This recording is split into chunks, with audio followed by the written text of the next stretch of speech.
each other, and as long as we are killing one another, he don't have that job to do.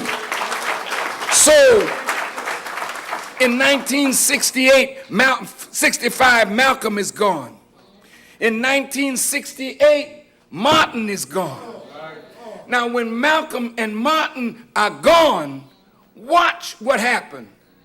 Now, Brother Gil Noble, I used to be on his show when he was at LIB, and when he moved to ABC television, he had a beautiful show. I used to be on Tony Brown's show, but it used to be called Black Journal.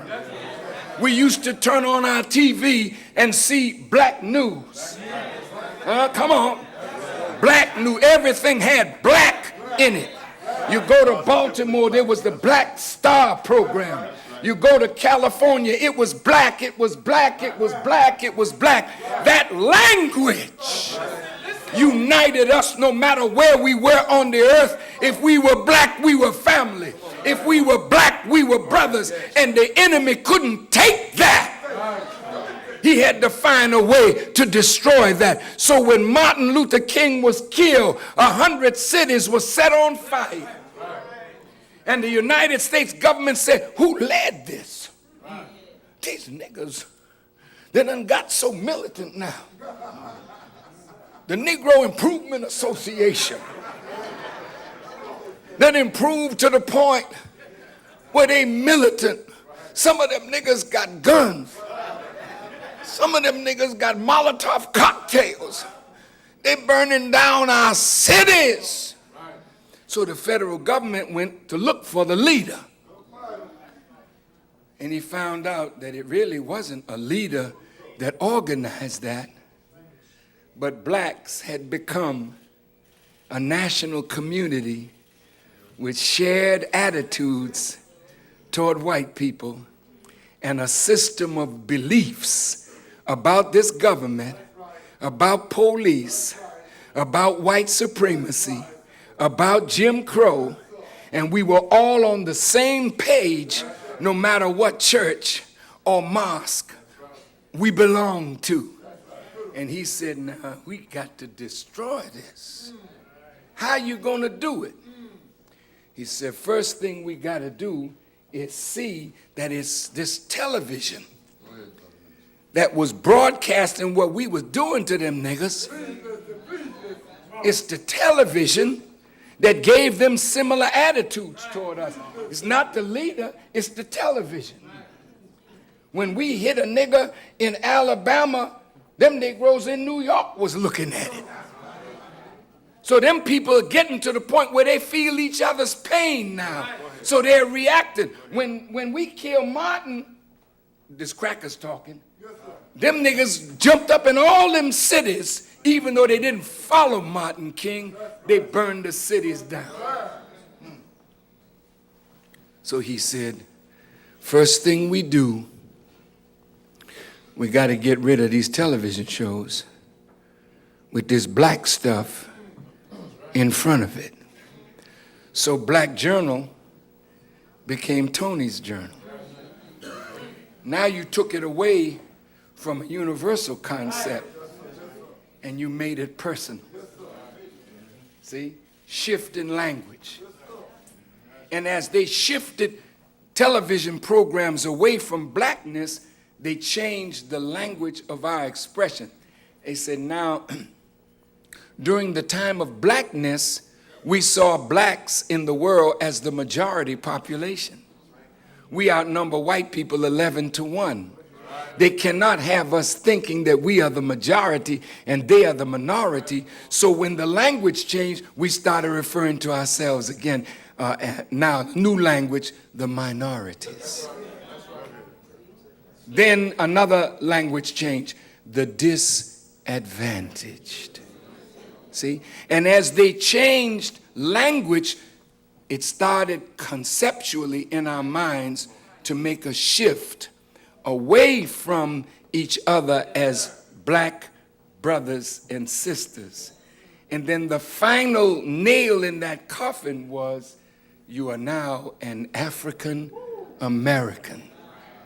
So that African American thing took you away from your black brother in Jamaica, because he's not American, he's Jamaican.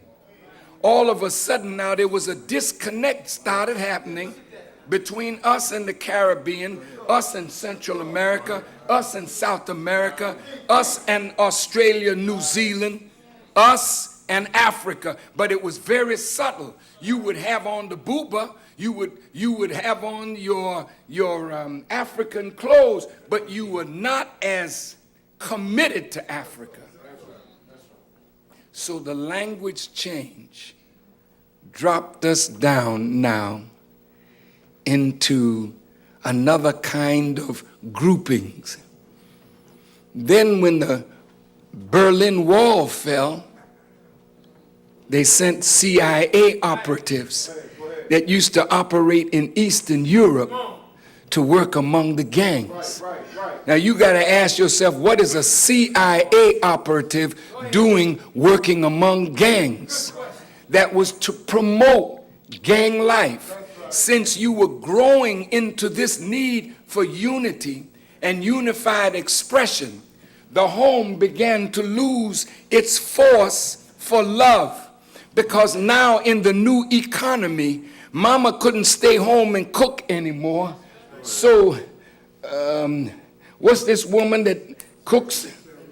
Sarah Lee and all of them now start cooking for you because you had to work. You didn't have no time to cook, and we could come home and smell the biscuits in the oven. We could smell the food down the street. And when we came, we had to sit down at a table together and eat together. But now mama had to work. And when mama working, daddy working, or daddy not working, then who's watching the children? Then you begin to warehouse your children into these little daycare centers where people now manipulating your babies and playing with your daughters and fiddling with your sons, and people that don't love your children now getting money from you to take care of your children so you can work for the enemy. See, now your home dropping. The man now being destroyed because he ain't bringing in enough money. Closing down factories and moving factories into the suburbs and into cheap labor markets. So the black man that want to work can't work. So he opens up two avenues: army or crime. Then drugs start coming in. Then guns start coming in. Then this one is a blood, that one is a Crip. This one is a black gangster disciple. This one is an El Rookin. Then they put us at each other. Then the Baptists become a tribe. And they split into different groups. The Methodists become tribes. The Muslims become tribes. And now all of us are in a tribal mode. That's right. And all of us glorying in our own part, but not loving each other enough to want to unite to stop the evil that is happening to us all over the world. And it started with a shift in language and depriving us of our black brothers and sister communicators on television and radio, giving us a sense of direction. LIB ain't what it used to be. LIB was premier talk radio. You remember when I first went on LIB? The brother that had me on this show, he would play my whole speech. And he would put music behind my speech. Del Shields. And when you would hear Farrakhan talking, you would hear a groove up under the word, man. And the people were listening to the groove and eating the word, man. And Farrakhan became so strong in New York that even though we didn't vote, I could call for every black politician in this city and they would show up in my office because they needed votes and the people were with Farrakhan. Let me tell you something. Hold on a minute. I don't need no applause. I need you to just be quiet and listen. When the enemy attacked the mosque in 1972, I said, I want all white police out of Harlem. And that night, there wasn't a white policeman nowhere in Harlem. Elijah Muhammad sent for me. He said, brother, don't speak ahead of your power to do. He said, 35% of the city of New York is with you. 15% is sympathetic. But you got another 50% that are against you.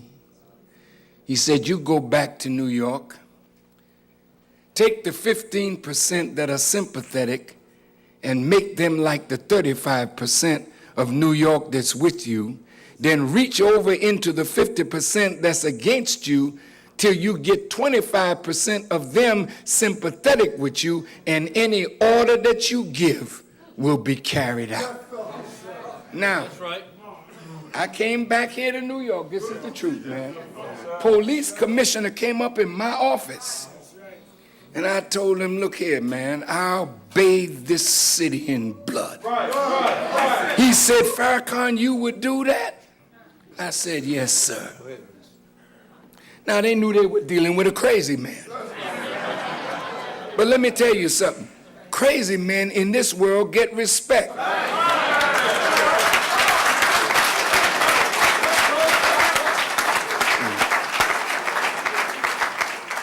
And I think that's why the Honorable Elijah Muhammad sent for me to give me a little Haldol or something to kind of numb me down a little bit so I could get back sane. But anyway, I'm saying all of that to say this, that as the nation fell and I went to Chicago, and you know, we started rebuilding the Nation of Islam from Chicago, now God has given the minister a national voice. Yes. So the same way the people responded to me in New York, they now respond to me all over the country like that. And really, you may not know this, but they respond to me like this all over the world. When I have gone to Africa, my brother witnessed, they line the streets cheering me when I come in. This is the truth. They come to the airport and dance and they do things. I mean, in Russia they did this. In Dagestan, in Siberia, in China. See? Well, now, how did you get this way? Because Jewish people said I was anti-Semitic. And they know Negroes, whenever they pull out their guns in the media that they control and they start beating you down, all of a sudden the Negroes start whimpering and then you don't hear about him no more. But the more they beat on Farrakhan, the more Farrakhan fought back. See, so when I came to Madison Square Garden in '85, you couldn't get near Madison Square Garden. It was the hottest ticket in New York. Now, when they left that night, the press said Farrakhan has become what kind of leader did they say? The premier leader among black people.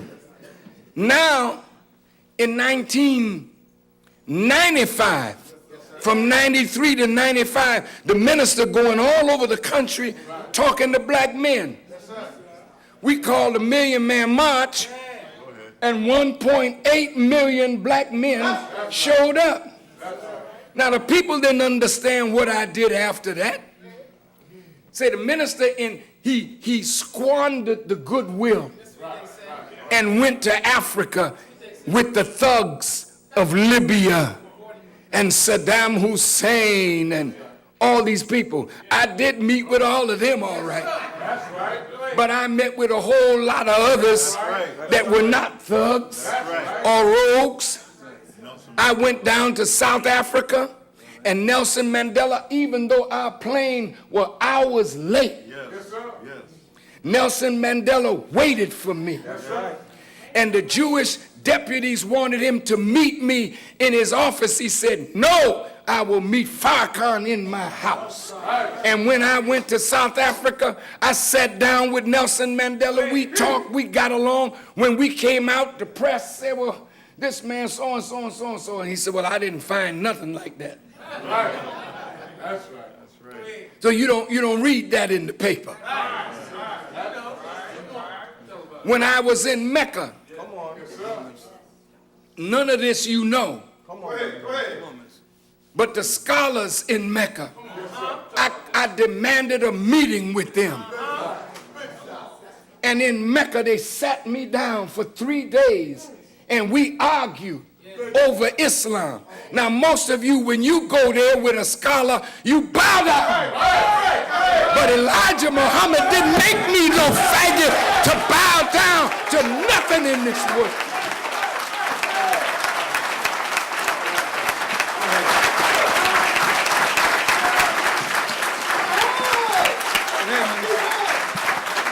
They wasn't used to a black man from America having a point of view that was different from theirs.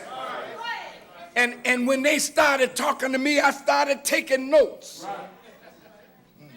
The scholar was a Yemeni scholar named Zindani. Yes. Brilliant black Arab brother. But when he finished talking to me on his scholarship, I took everything that he said and took it to a deeper level, and the man couldn't sleep at night. He came back the next day with more, and we did the same thing again. I slept every night. He was up all night trying to figure out how to deal with Farrakhan. And on the third day, he started questioning me about Master Farad Muhammad and the Honorable Elijah Muhammad. And when he laid his stuff down, I went right in the Quran and laid my stuff down. And at the end of it, there was a wise scholar sitting in the back who wasn't saying nothing. His name was Muhammad Qutb from Egypt. And when Zindani deferred to him and asked him, did he have anything to say?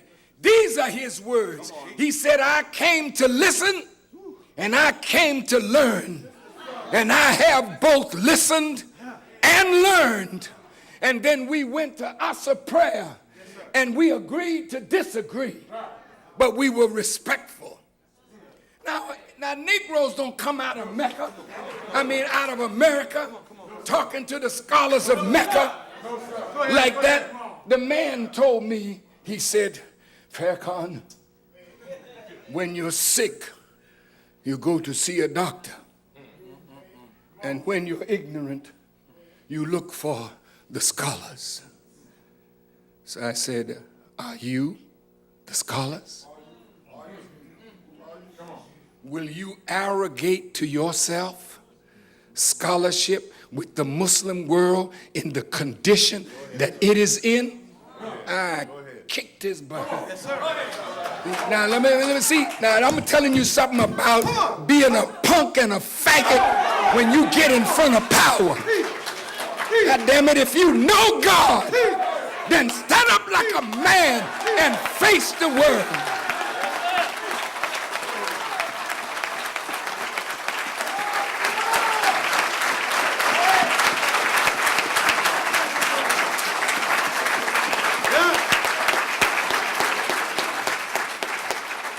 So when I left Mecca, I left with my dignity. Yes, sir. When the Million Man March took place, Gaddafi found me on the telephone. I wasn't seeking him. He found me. I couldn't believe it was he on the telephone because he was speaking English.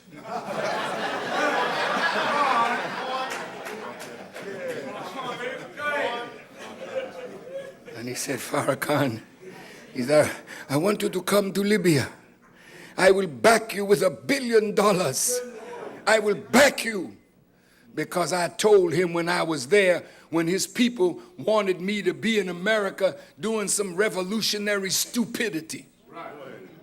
I told him I am a revolutionary, but I'm not that kind. My revolution, I'll create it with the scriptures of the Bible and the Holy Quran. I don't need a gun. And when I left them in Libya, Gaddafi told his people, leave Farrakhan alone. He know what he want to do. I went over there. This is my witness. I whipped the hell out of them for slavery in their face. Yes, sir. Yes, See, sir. don't invite me, man, thinking you inviting some punk to the party. No, no, no. Go ahead. I was in Iraq and condemned what Saddam Hussein had done in the war with Iran. I'm in this country. Don't give a damn where I am. God is where I am. And God is where you are if you really believe.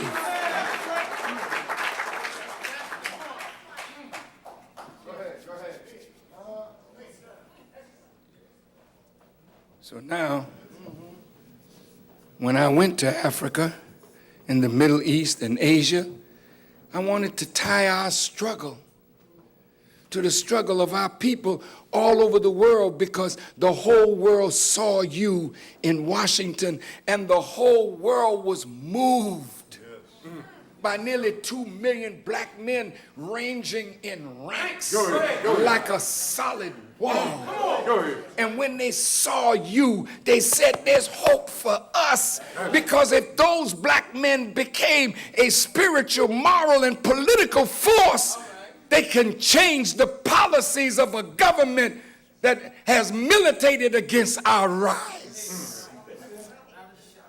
That's why I went eastward. Yes, sir. To tie our struggle. Yes, sir. To the struggle of our people everywhere. And my brother's a witness, every door flung open on the hinges. Yes, sir. Farrakhan is here. Yes, sir. Oh, bring him in right away. Yes, sir. They would send to the airport and have me with a police That's right. escort, Yes, sir. taking me through the streets with sirens and motorcycles Yes, sir. and guns. That's right. When I was in Iran, Yes, sir. they had the Iran Secret Service in the compound. They gave me a big home to live in. State house. Yeah. And when I moved, the army moved with me. When I went to the holy city of Qum, Yes, sir. they spoke to the believers where they train imams. When I finished, they broke ranks just to touch me. And the guards got afraid because they just wanted to touch me, but windows were breaking out. Yes, sir. In Ethiopia, it was the same. In the Sudan, it was the same. Yes, sir. In South Africa, it was the same. In Ghana, it was the same.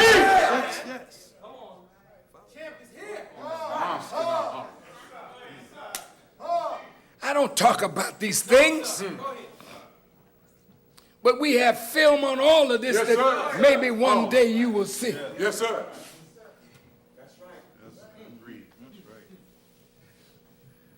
Stand up.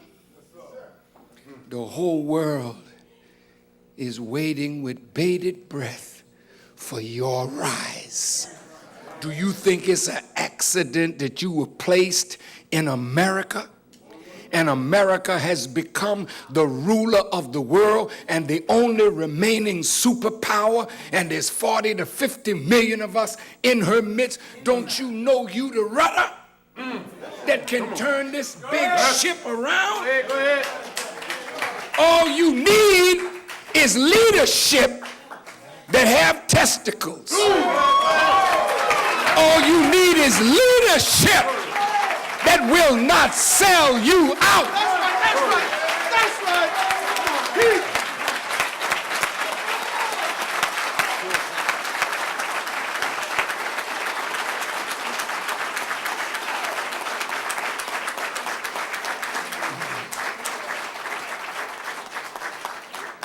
I didn't mean to get so excited. All right.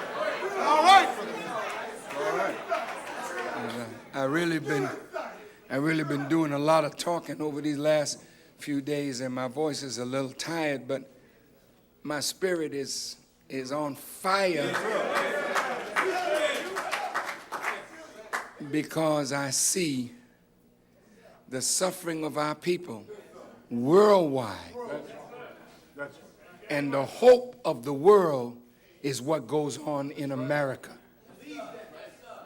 You rise, we rise, and black people all over the earth will stand and cheer because your rise in the house of the world ruler, and it's already written that the slave that was sold into slavery by his own brothers became a ruler in the house where he was sold as a slave. That's your destiny, black man. And that's why the white man is giving you his woman. That's why the white man is keeping you with drugs. That's why the white man is absolutely destroying your health and your well-being so that you will never fulfill the destiny of ruling in his house. So I know my next meeting is here, but let me close with this. They don't want us to rule, but check out white homes today. See who's on their wall. That's right. That's right. They got pictures of Muhammad Ali on the wall. They got pictures of Michael Jordan on the wall. They got pictures of Michael Vick on the wall. Yes, sir. Come on. They got pictures of Barry Sanders on the wall. Yes, sir. They got pictures of Michael Jackson on the wall. Come on. On the wall of respect in white folks' houses are black people. They got Michael Johnson, the great track star. They got us on their wall. And this is why they got that show on TV. That one that makes causes people who are stars to come on TV and talk. No, America, now, come on. No, stop it. I didn't know that. Now, if you listen to me, you may help me. Yes, sir. Yes, sir. It's a show where they put black athletes on the television show to talk about their lives, their ups, and mainly their downs. Beyond the glory. Thank you. And why you think they're putting it on?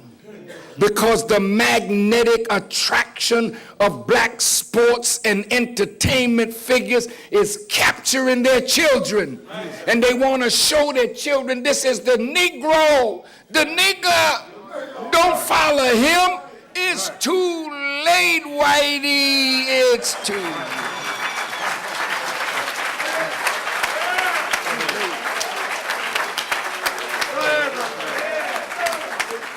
Snoop Dogg and white girls gone wild.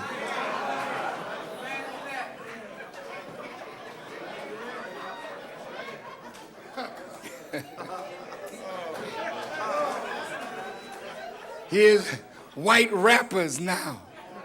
Got locks, dreadlocks, all these kind of, got their pants hanging off their behinds now. And they rapping with us. And our rappers go, you see the white ones down in front. Yes, sir. Yes, sir. In the Senate of the United States, they're talking about it, and they saying, we losing our children to them niggas. Right. The Negro Improvement Association has got our children. You ruling the world and don't even know it, but you're ruling it with stupidity. with degenerate lyrics and degenerate behavior, but you're ruling. Now all we got to do is shift it and put the right idea in the rap, the right idea in the song, the right idea in the dance, and see with spiritual men and political men that are unafraid to take the helm of government